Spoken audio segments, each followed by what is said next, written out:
Now we are talking about asexual reproduction. This is one of the method in reproduction. Asexual reproduction means when the reproduction takes place without the involvement of the gametes, either male gametes or female gametes, that is called asexual reproduction.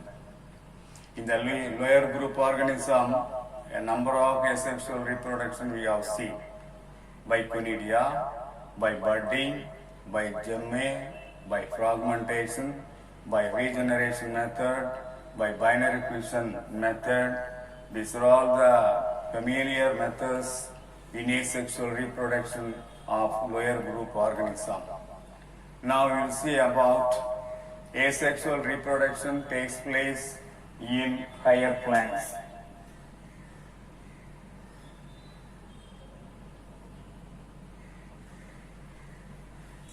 In higher plants, asexual reproduction takes place by two methods. One is natural method.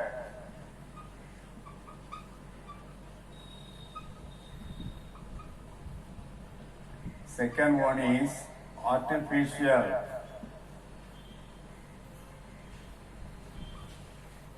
Methods. By means of this natural method and artificial method, in higher plants, higher organism, asexual reproduction takes place.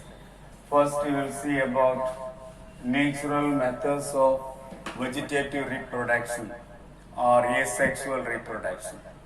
Natural method are collectively called natural methods of asexual reproduction are collectively called vegetative reproduction.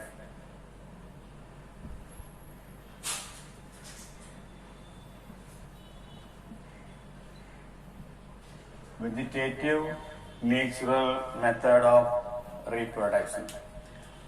In asexual reproduction, vegetative reproduction is a part. Here only the vegetative parts used for reproduction.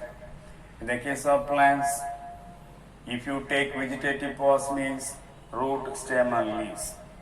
By means of the root, by means of the stem, by means of the leaves, when reproduction takes place, when new organisms are produced by root, stem and leaves, that is called vegetative reproduction.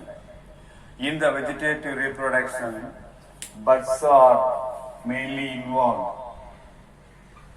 Buds produced from the root, buds produced from the stem, buds produced from the leaves will produce new individual, new organism.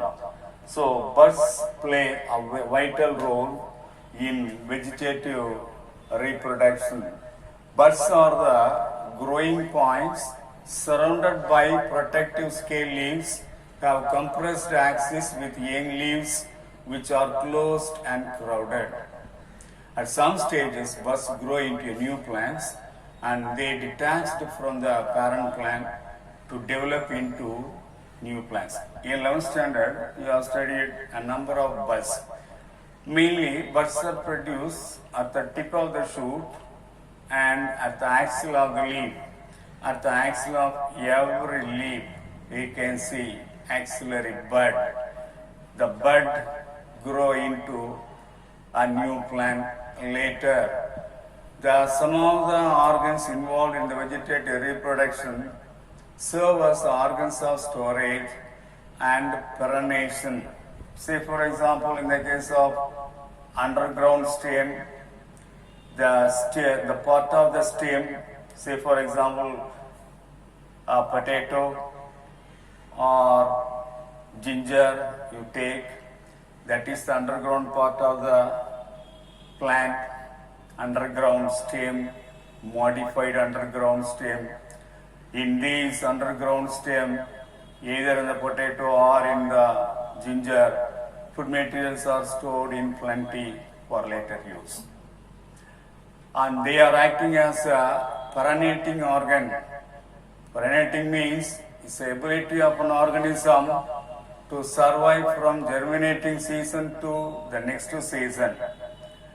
During drought season, these potato and rhizome, that is the ginger and potato or any underground modified part will remain inside the soil as a dormant structure, resting structure. During the rainy season, this will grow into a new plant. During drought season, the area should dries up and the underground stem remain as it is inside the soil. The next season, during rainy season, this will grow into a new plant. So year after year, during the rainy season, the dormant buds of the rhizome and potato will grow into a new plant. And this is the perenniation. And in this part, during asexual reproduction or vegetative reproduction, the individual formed by the asexual reproduction are morphologically and genetically identical, and they are called clone. What are clones? The organisms which are formed by asexual method or vegetative method, and those organisms are morphologically and genetically identical, and those individuals are called clone. Clone is an individual formed by the asexual reproduction or vegetative reproduction, which are morphologically and genetically identical. The unit of vegetative reproductive structure are called reproductive propagules or diaspores.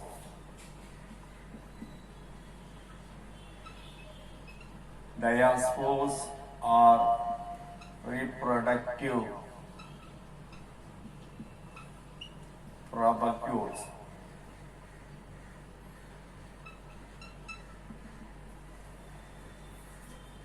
What are diaspores or reproductive propagules? They are the unit of vegetative reproductive structure used for propagation, that is reproductive propagules or diaspores. The part of the organism, the part of the plant which is used for vegetative reproduction in order to produce new organism, that is called propagules or diaspores. Right, vegetative reproduction takes place natural method and artificial method. Natural method of vegetative reproduction takes place from the root, from the stem, and from the leaves by three types. Natural method of vegetative reproduction takes place as the asexual reproduction. Number one, by means of root. In some of it is very rare. It is very, very rare. In some of the plants only, vegetative buds will develop from the roots and grow into a new plant. Say for example, Murraya, number one, Murraya. Dalbergia, Millingtonia,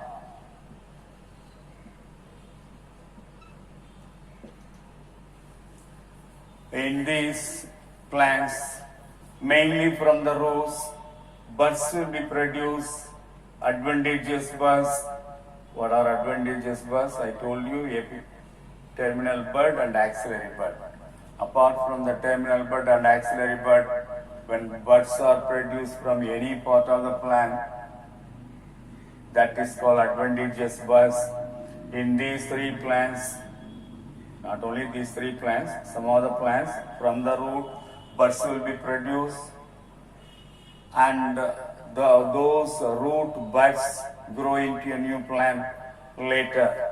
That is by means of roots vegetative reproduction. Vegetative reproduction takes place in some of the plants only. It is a rare method. In the case of Murraya, Dalbergia, Millingtonia, roots are produced from, buds are produced from the root that will grow into a new plant. In the case of Epomia batatus,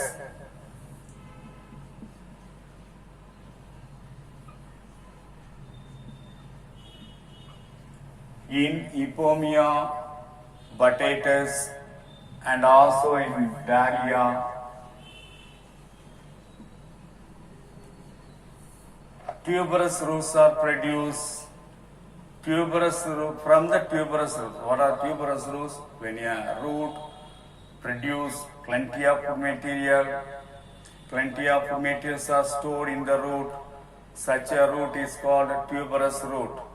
From the tuberous root of Epomia batatus and Dahlia, new buds are produced.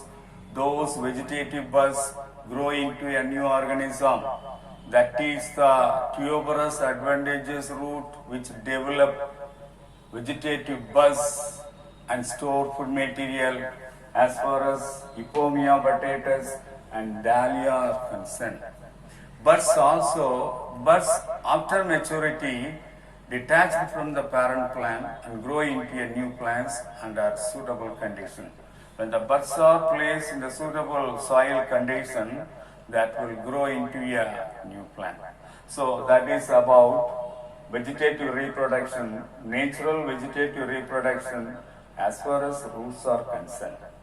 Through this method, like this method, from these plants, vegetative reproduction takes place by means of the root. Vegetative reproduction in stem.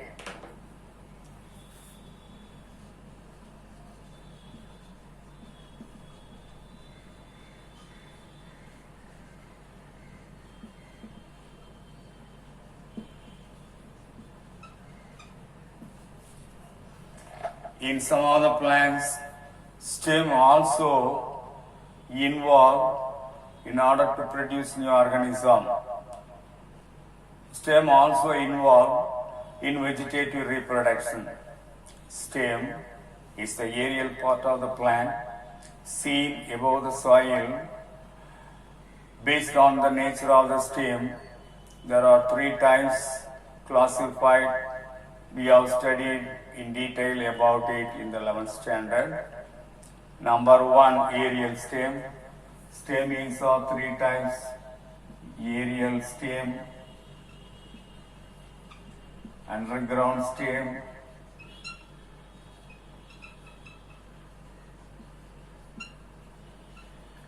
subaerial stem.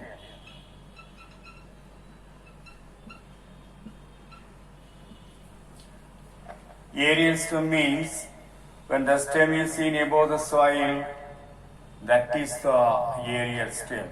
Aerial stem may be growing erect or may grow on the soil surface parallel to the soil surface.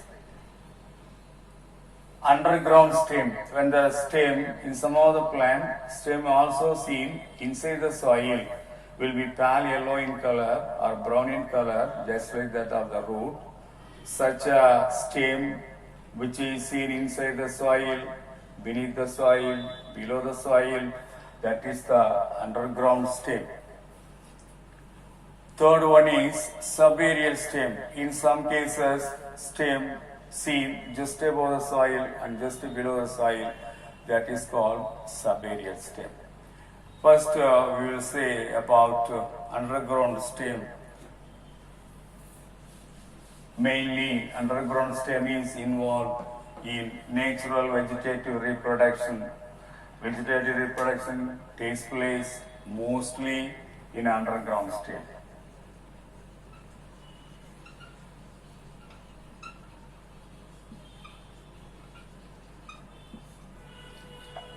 Say for example, by 4 method, we can classify the underground stem for vegetative reproduction. One is rhizome, second one is corm, third one is tuber, fourth one is bulb. This was the 11th standard portion. Rhizome. In the case of ginger, Gingiber officinale, Curcuma longa,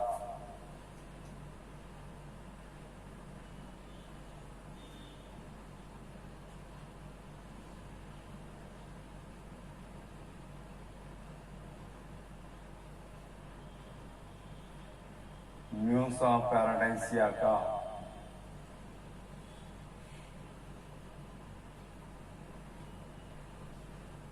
in these plants, underground stem is seen. Underground stem is seen inside the soil. And in the, say for example, in the case of ginger, this is the underground stem. Like that in the Curcuma longa, manjal, Musa paradisiaca also, in banana plant, there is a huge rhizome present underground stem, which contain axillary bud and terminal bud. Mostly the axillary bud grow out of the soil and form a new plant. In the case of Musa paradisiaca and Gingiber officinale, Curcuma longa, etc. Diagram given in the diagram, if diagram is given in the book, you can refer the diagram for that. The underground stem of rhizome, corm, tuber, bulb, not bulb.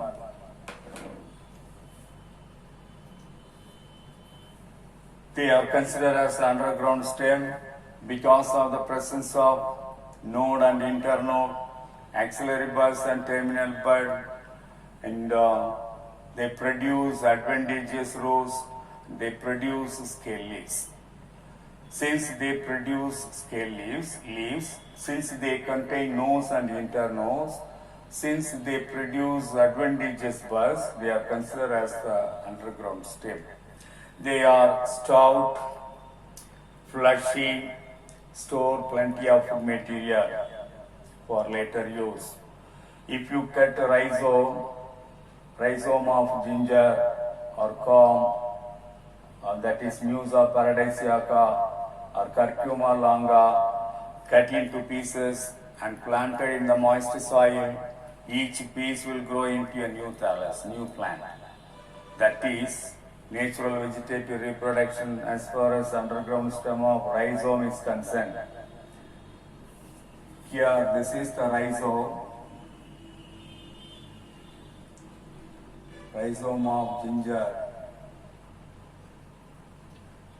Here, node present in the underground stem. This is node.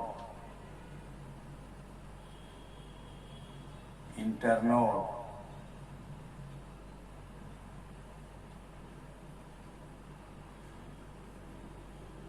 Scale leaves.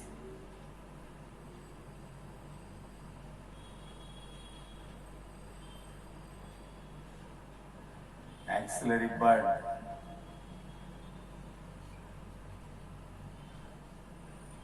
Terminal bud.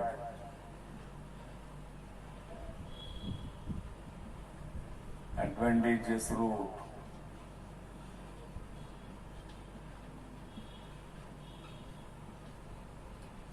So these are all the parts can be seen in all the rhizome of ginger, rhizome of curcuma, rhizome of musa, that is present.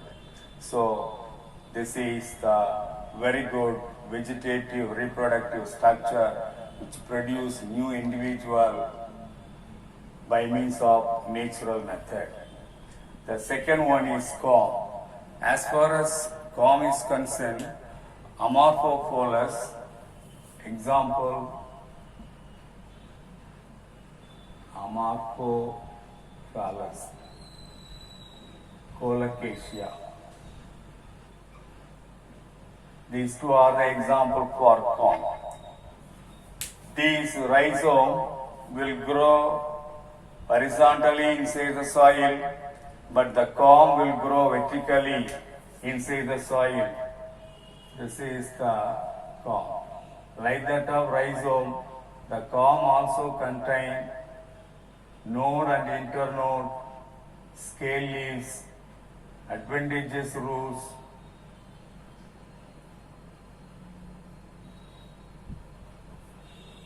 node and internode. This is the node, internode, scale leaves, adventitious roots.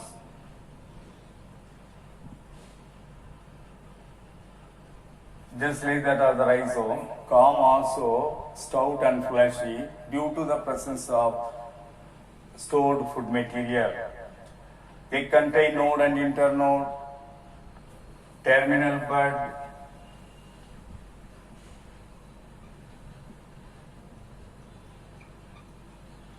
axillary bud,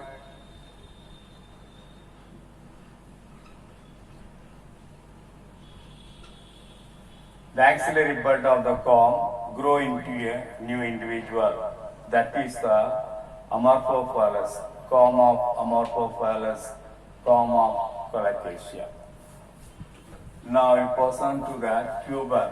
Tuber is another underground stem seen in the potato tuber.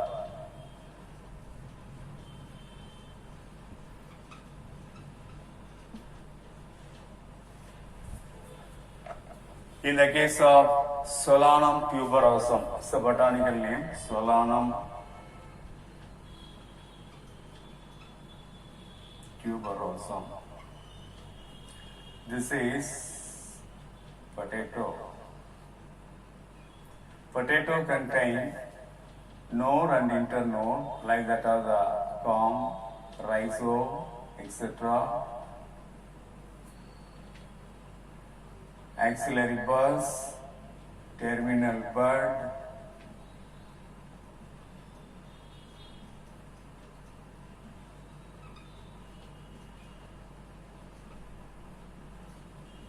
eye of the potato,